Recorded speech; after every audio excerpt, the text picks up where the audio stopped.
പിന്നവൻ എഴുന്നേറ്റിട്ടില്ല. അവന് വേണ്ടിയിട്ട് കൊണ്ടുപോകാത്ത, അവന് വേണ്ടിയിട്ട് കാണിക്കാത്ത ഡോക്ടേഴ്സ് ഇല്ല. എല്ലാ നാടുകളും ഞാൻ കൊണ്ടുവന്ന് കാണിച്ചു. ഒരു ഡോക്ടർ ആയതുകൊണ്ട് എല്ലാ പരിധികളും എനിക്കറിയാം. ഞാൻ മുഴുവൻ ചികിത്സാലയങ്ങളിലും മാറി മാറിയിട്ട് ഓരോ പ്രൊഫസേഴ്സിന്റെ അടുത്തും ഓരോ പ്രൊഫസർമാരുടെ അടുത്തും പോയി ഞാൻ എന്റെ പൊന്നുമോനെ ചികിത്സിക്കാൻ കൊണ്ടുപോയി. ഒരുപാട് ട്രീറ്റ് നടത്തി. അവൻ മിണ്ടുന്നില്ല ഉസ്താദേ. അവൻ ഈ കിടക്കുന്ന കിടത്തയാ. അവന്റെ കയ്യനക്കാൻ പറ്റുന്നില്ല, അവന്റെ കാലനക്കാൻ പറ്റുന്നില്ല. അവൻ ആകെ ചെയ്യുന്നവര് പ്രവൃത്തി അവന്റെ കണ്ണിന്റെ ഇമകൾ ഇങ്ങനെ വെട്ടും.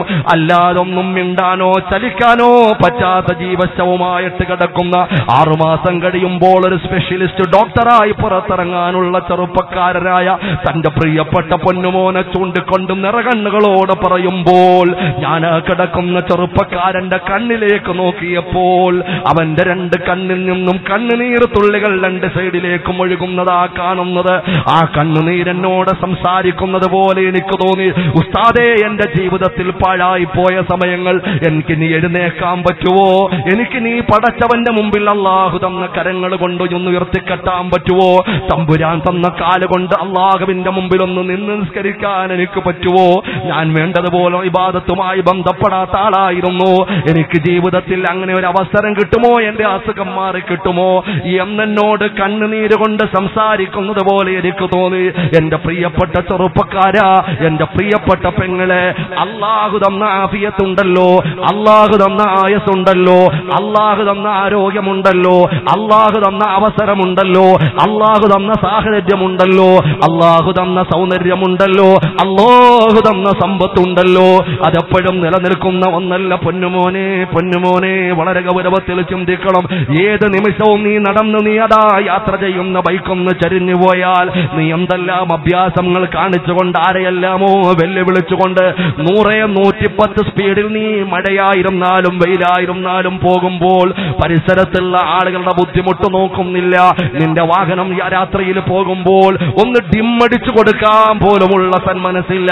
ഞാനെല്ലാം തികഞ്ഞവനാണെന്ന് തോന്നുമ്പോൾ ആ എയറിലൂടെ സഞ്ചരിക്കുന്ന ആ ടയറൊന്ന് ചരിഞ്ഞു പോയാൽ പൊന്നുമോനെ, നിന്നെ രക്ഷപ്പെടുത്താൻ ആർക്കും പറ്റൂല. നിന്റെ ആരോഗ്യം നേരെ ബെഡിലേക്കാ, അല്ലെങ്കിൽ മീസാൻ കല്ലിന്റെ അടിയിലേക്ക് പോവുകയാ. പടച്ചവനെ, നീ തൗഫീഖ് നൽകണേ അല്ലാ. നിന്നെ കുറിച്ച് ചിന്തിക്കാനും ആരോഗ്യം റബ്ബേ നിന്റെ ദീനിൽ ചെലവഴിക്കാനും നീ ഭാഗ്യം നൽകണേ അല്ലാ. സഹോദരങ്ങളെ, വൈകിയ വേളയിൽ ആ ഭാഗത്ത് ഞാൻ കൂടുതൽ പോകുന്നില്ല. അതുകൊണ്ട് അല്ലാഹുവിനെ കുറിച്ച് ചിന്തയുള്ള കൽബുകളുണ്ടല്ലോ, തമ്പുരാനെ കുറിച്ച് പേടിയുള്ള ഹൃദയങ്ങളുണ്ടല്ലോ. ജീവിതത്തിൽ ഒരു തവണ ഞാൻ എന്റെ പ്രിയപ്പെട്ട സഹോദരങ്ങളോട്, എന്റെ പരിസരത്തുള്ള ഉമ്മ പെങ്ങന്മാരിവിടെയുണ്ട്, സഹോദരിമാരോട്, പെങ്ങളെ, ക്യാമ്പസിൽ അടിച്ചു പൊളിച്ചുകൊണ്ട് കാമുകനെ പ്രതീക്ഷിച്ച് കറങ്ങി നടക്കാനുള്ള പെണ്ണല്ല, നിനക്ക് വലിയൊരു നേതൃത്വമുണ്ട് പൊന്നുമോള്. അള്ളാന്റെ ഹബീബായ പ്രവാചകർ മുഹമ്മദ് മുസ്തഫ സല്ലല്ലാഹു അലൈഹി വസല്ലമ തങ്ങളുടെ പ്രിയപ്പെട്ട പൊന്നുമോള് ഹൃദയത്തിന്റെ കഷ്ണമെന്ന് ലോകത്തോട് വിളംബരം ചെയ്ത സ്വർഗത്തിലെ തമ്പുരാട്ടിമാരുടെ തമ്പുരാട്ടിയായ ഫാത്തിമ ബീവി ഫാത്തിമാനെ കാണണ്ട പൊന്നുമോള്, ഖദീജാനെ കാണണ്ട പൊന്നുമോള്, മഹദിമാരായ ഇശത്ത് തുഹ്റാന്റെ ചാരത്ത് ചെല്ലണ്ടേ, ആസിയാനോടൊന്ന് സംസാരിക്കണ്ടേ, ബീവി സുമയ്യാന്റെ കൈയൊന്ന് കവരേണ്ടേ പൊന്നുമോള്, അള്ളാന്റെ റസൂലിന്റെ തൃക്കല്യാണത്തിൽ പങ്കെടുക്കേണ്ടേ, ക്കുന്നതിന് മുമ്പ് ലോകത്തിലെ മുഴുവൻ പ്രഭോജ്വല പ്രഭവകളുടെയും പ്രഭവ കേന്ദ്രമാകുന്ന എല്ലാ പ്രോജ്വല സുഹൃത പ്രഭാവങ്ങളുടെയും പ്രഭവ കേന്ദ്രമാകുന്ന അള്ളാന്റെ ഹബീബായ പ്രവാചകർ മുഹമ്മദ് മുസ്തഫ സല്ലല്ലാഹു അലൈഹി വസല്ലമ തങ്ങളെ മരിക്കുന്നതിന് മുമ്പ്, ഇസ്രായേൽ വരുന്നതിന് മുമ്പ് ഒന്ന് കിനാവിൽ കാണണ്ടേ പൊന്നുമോളെ. എത്ര സഹോദരിമാര് കണ്ടു, എത്ര ഉമ്മമാര് കണ്ടു പൊന്നുമോളെ, എത്ര സഹോദരന്മാര് കണ്ടു ചെറുപ്പക്കാരാ, എത്ര ഉപ്പമാര് കണ്ടു എന്റെ പ്രിയപ്പെട്ട ഉപ്പമാരെ. ആ ഹബീബായ പ്രവാചകനെ കൂടുതൽ കാണുന്ന സമയമല്ലേ പരിശുദ്ധമായ റബീഉൽ അവ്വൽ മാസം. ഇപ്പൊ മദീനത്ത് വല്ലാത്ത തിരക്കല്ലയോ. ആ പരിശുദ്ധമായ പരിമളമോറുന്ന ആ പുണ്യമായ മദീനയുടെ പരിസരത്ത് അശ്രുക്കൾ വീഴുകയല്ലയോ. ലോകത്തൊരുപാട് പ്രദേശങ്ങളുണ്ട്, പലരെയും അടക്കം ചെയ്യപ്പെട്ടിട്ടുണ്ട്, പല പുണ്യതീരങ്ങളും ലോകത്തിന്റെ നാനാഭാഗങ്ങളിലുണ്ട്. ഞാനൊരു വെല്ലുവിളിയോടുകൂടി ചോദിക്കുക, ഇരുളെന്നില്ല, പകലെന്നില്ല, രാവെന്നില്ല, തണുപ്പെന്നില്ല, ചൂടെന്നില്ല, സകല സമയവും ഏതെങ്കിലും മനുഷ്യന്മാരുടെ കണ്ണിൽ നിന്നും അനുരാഗത്തിന്റെ കണ്ണുനീര് വീണ പുണ്യമായ മണലേ, പുണ്യമായ മണലേ, മണൽത്തരികളെ, പുണ്യമായ മദീന. ആ മദീനയിലൊന്ന് പോകണ്ടയോ? ആ മദീനത്തിന്റെ രാജകുമാരനെ ഒന്ന് കാണണ്ടയോ? അതുകൊണ്ട് ഹൃദയം പടച്ച തമ്പുരാന് കൊടുത്തോ. അള്ളാഹുവിനെ കുറിച്ച് ചിന്തിച്ചോ, പടച്ചവന്റെ ധീരുമായി ബന്ധപ്പെട്ട കാര്യങ്ങൾ ചിന്തിച്ചോ. നിന്റെ ആത്മീയമായ ലോകത്തിന്റെ ഉന്നതമായ ഗിരിശൃംഗങ്ങളെ പിടിച്ചടക്കാൻ വേണ്ടിയിട്ടുള്ള പ്രവർത്തനങ്ങളുമായി ബന്ധപ്പെട്ട ചിന്തകൾ പടച്ച തമ്പുരാൻ തന്ന നിന്റെ ഹൃദയത്തിൽ കൊണ്ടുവന്നു. മൃഗത്തെ പോലെ ആകല്ല മോനെ. അല്ലാഹുവിന്റെ ഖുർആൻ പറയുകയോ, ലഹും ഖുലൂബുൻ ലാ യഫ്ഖഹൂന ബിഹാ. ഹൃദയങ്ങളുണ്ട്, പക്ഷേ ചിന്തിക്കേണ്ട കാര്യങ്ങളെ ചിന്തിക്കാൻ തയ്യാറല്ല. ഞാൻ പറയുന്നത് നിങ്ങൾക്ക് തിരിയുന്നുണ്ടോ? ഞാൻ പറയുന്നത് നിങ്ങൾക്ക് തിരിയുന്നുണ്ടോ എന്ന് ചോദിച്ചു. മനസ്സിലാവുന്നുണ്ടോ? ഉണ്ടോ? ഉണ്ടോ? അല്ലാഹു ബർക്കത്ത് ചെയ്യട്ടെ. കൂടുതൽ നിങ്ങളെ ആരെയും ബുദ്ധിമുട്ടാക്കുന്നില്ല. ഒരല്പവും കൂടെ പറഞ്ഞു അടുത്ത മഴയ്ക്ക് നമുക്ക് വീട്ടിലെത്താമല്ലേ. അല്ലാഹു ബർക്കത്ത് ചെയ്യട്ടെ. മുഹമ്മദ് മുസ്തഫ സല്ലല്ലാഹു അലൈഹി വസല്ലമ തങ്ങൾ, അല്ലാഹുവിന്റെ ഹബീബായ പ്രവാചകർ മുഹമ്മദ് മുസ്തഫ സല്ലല്ലാഹു അലൈഹി വസല്ലമ തങ്ങൾ ഓർമ്മപ്പെടുത്തിയതുപോലെ, അലാ വഹിയൽ ഖൽബ്. ആ ഹൃദയം നന്നായാൽ എന്നെല്ലാം നന്നായി. ആ ഹൃദയം മോശമായാൽ, ആ ഹൃദയം മോശമായാൽ എല്ലാം മോശമായി പോകും. അങ്ങനെയുള്ളൊരു മാംസപിണ്ഡമാണ് ഹൃദയമെന്ന് പ്രവാചകർ പഠിപ്പിച്ച ആ ഹൃദയമുണ്ടല്ലോ. ആ ഹൃദയം കൊണ്ട് ചിന്തിക്കേണ്ട കാര്യങ്ങളെ ചിന്തിക്കാത്ത ആളുകളുണ്ടല്ലോ. വലഹും അഅ്യുനുൻ ലാ യുബ്സിറൂന ബിഹാ വലഹും അഅ്യുനുൻ ലാ യുബ്സിറൂന ബിഹാ. കണ്ണുകൾ പടച്ച തമ്പുരാന് കൊടുത്തിട്ടുണ്ട്. അല്ലാഹു തമ്പുരാന് കണ്ണുകൾ കൊടുത്തിട്ടുണ്ട്. സഹോദരങ്ങളെ, ചെറുപ്പക്കാരാ, അത്ഭുതമല്ലയോ കണ്ണ്? ആ കണ്ണുകൾ പടച്ച തമ്പുരാന് പറയുകയാ, തോന്നിവാസം കാണാനുള്ള കണ്ണല്ല. അബ്രപാളിയുടെ മുമ്പിൽ നിന്റെ ഇട്ടതാരത്തിന്റെ പടം റിലീസാകുന്നതിന്റെ അന്ന് തന്നെ ഇടിയും കിട്ടി, പോലീസിന്റെ ലാത്തി ചാർജും കിട്ടിയിട്ട് ഞെങ്ങിയും ഞെരുങ്ങിയും നീ എടുത്ത ടിക്കറ്റ് ഉണ്ടല്ലോ, ആ ടിക്കറ്റിന്റെ പകുതി കീറിക്കൊടുത്ത് പകുതി നിന്റെ പോക്കറ്റിൽ വെച്ച് നീ അകത്തേക്ക് കടന്നു പോകുമ്പോൾ, നീ കടന്നു പോയിട്ട് നിന്റെ ഇട്ടതാരത്തിനെ ആ അബ്രപാളിയിൽ ആ വലിയ ബിഗ് സ്ക്രീനിൽ കാണിക്കുമ്പോൾ, സറൗണ്ട് സിസ്റ്റത്തിൽ നിന്റെ ആ കാതുകളിലേക്ക് ആ ശബ്ദം വന്നടിക്കുമ്പോൾ, പൊന്നുമോനെ, ആവേശ തിരമാലകൾ അലയടിച്ചുകൊണ്ട് നിന്റെ ഇട്ടതാരത്തിനെ ആദ്യമായി കാണുമ്പോ ആവേശം കൊള്ളുന്ന പൊന്നുമോനെ, ആ കാണുന്ന കണ്ണുണ്ടല്ലോ പ്രിയപ്പെട്ട പെങ്ങളെ, നിന്റെ അരമനയുടെ അകത്തളങ്ങൾ ആത്മീയമായി സുഗന്ധപൂർണമായി പ്രോജ്വലിക്കേണ്ട സമയങ്ങളല്ലയോ?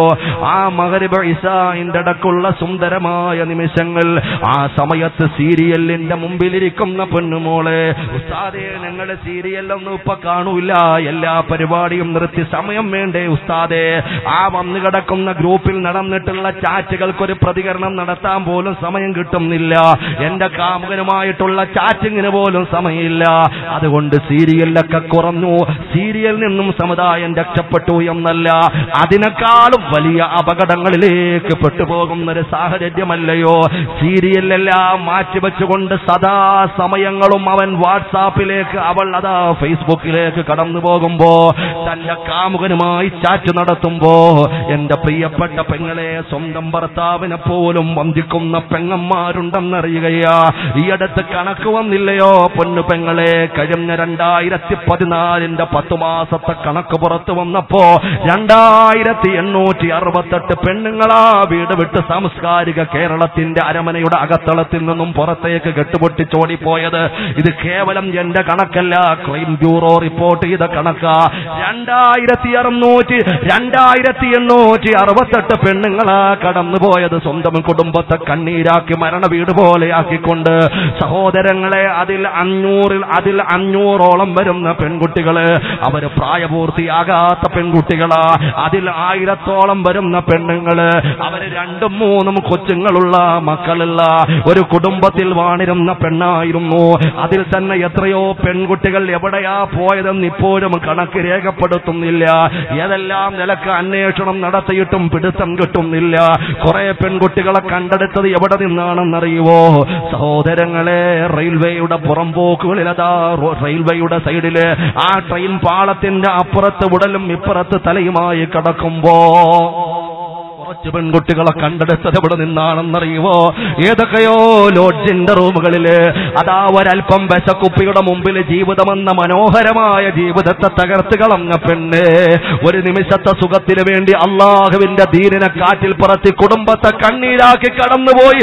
കടല് കടന്ന് കടന്നുപോയ പാവപ്പെട്ട പ്രവാസിയായ ചെറുപ്പക്കാരനുണ്ടല്ലോ, അവന്റെ മനസ്സിന്റെ തിടുക്കവും അവന്റെ മനസ്സിന്റെ വെമ്പലും അവന്റെ മനസ്സിന്റെ നൊമ്പരവും പെണ്ണെ നിന്നെക്കുറിച്ചാ പൊന്നുമോളെ.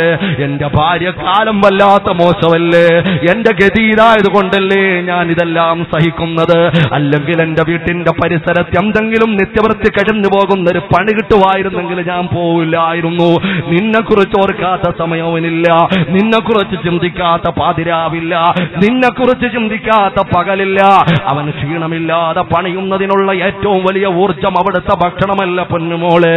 നിന്റെ പുഞ്ചിരി അങ്ങോട്ട് അവർ മനസ്സിൽ ചിന്തിക്കുമ്പോൾ അവന്റെ ക്ഷീണം മറന്നു പോവുകയാ പെങ്ങളെ.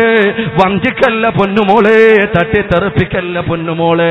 മധുര മനോഹരമായ ജീവിതത്തെ തട്ടിത്തെറിപ്പിച്ച് കളഞ്ഞാൽ അതൊരു ഇൻകമിംഗ് കോൾ കൊണ്ടാണെങ്കിലും ശരി, ഒരു ഔട്ട് ഗോയിങ് കോൾ കൊണ്ടാണെങ്കിലും ശരി, ഒരു മിസ് കോൾ കൊണ്ടാണെങ്കിലും ശരി, ഒരു വാട്സാപ്പ് കൊണ്ടാണെങ്കിലും ശരി, ഒരു ഫേസ്ബുക്ക് കൊണ്ടാണെങ്കിലും, ഒരു വൈബർ കൊണ്ടാണെങ്കിലും, ഒരു വീചാറ്റ് കൊണ്ടാണെങ്കിലും, പ്രിയപ്പെട്ട പെങ്ങളെ, ഒരു ലൈക്ക് കൊണ്ടായിരുന്നാലും, ഒരു ഷെയർ കൊണ്ടായിരുന്നാലും, ഒരു കമന്റ് കൊണ്ടായിരുന്നാലും നിന്റെ പ്രിയപ്പെട്ട ഭർത്താവിനെ വഞ്ചിച്ചു കഴിഞ്ഞാൽ അള്ളാന്റെ ഹബീബായ പ്രവാചകൻ പറഞ്ഞതെന്താ? മുത്ത് റസൂൽ പറഞ്ഞതെന്താ? ലാ യദ്ഖുൽനൽ ജന്ന വലാ യജിദിന റീഹഹാ ഫഇന്ന റീഹഹാ